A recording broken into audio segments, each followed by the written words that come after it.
अस्सलामुअलैकुम। फटी एड़ियाँ पाँव की खूबसूरती को ख़राब करती हैं। सर्द और खुशक मौसम में फटी एड़ियों को नरम और मुलायम बनाएं। चंद आसान नुस्खे अपनाएं।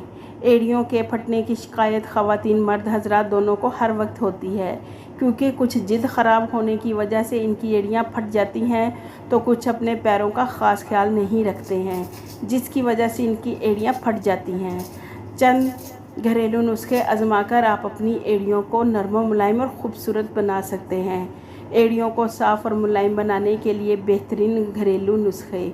आलू और टूथपेस्ट। एक आलू का छिलका मोटा सा उतार लें, इस पर टूथपेस्ट डालें और इसको अच्छी तरह अपनी एड़ियों पर रगड़ें।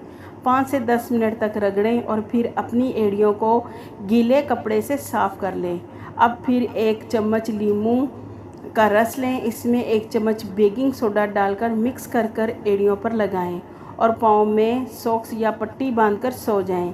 इस तरीके से आपकी एड़ियाँ नरम और मुलायम हो जाएंगी। ग्लिसरीन और नमक वाला मास्क।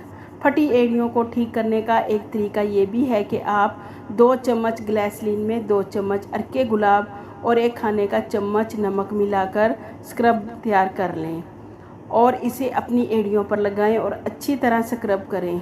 फिर स्क्रबिंग पैड या पाँव साफ़ करने वाले पत्थर से पाँव रगड़ें और साफ़ कर लें। फिर लोशन लगाकर सॉक्स पहन लें।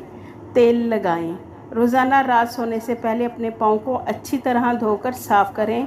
फिर इसमें कोई भी अच्छा तेल जैसे कैस्टर ऑयल, जैतून का तेल या फिर सरसों का तेल अच्छी तरह मलकर लगाएं। फिर पाँव पर थैली पहन लें और इस पर सॉक्स पहनकर सो जाएं। सुबह सवेरे पाँव धोकर स्क्रबिंग पैड से या पत्थर से रगड़ लें। पाँव से मुर्दा खाल दूर हो जाएगी और फटी एड़ियाँ ठीक हो जाएंगी। Petroleum jelly.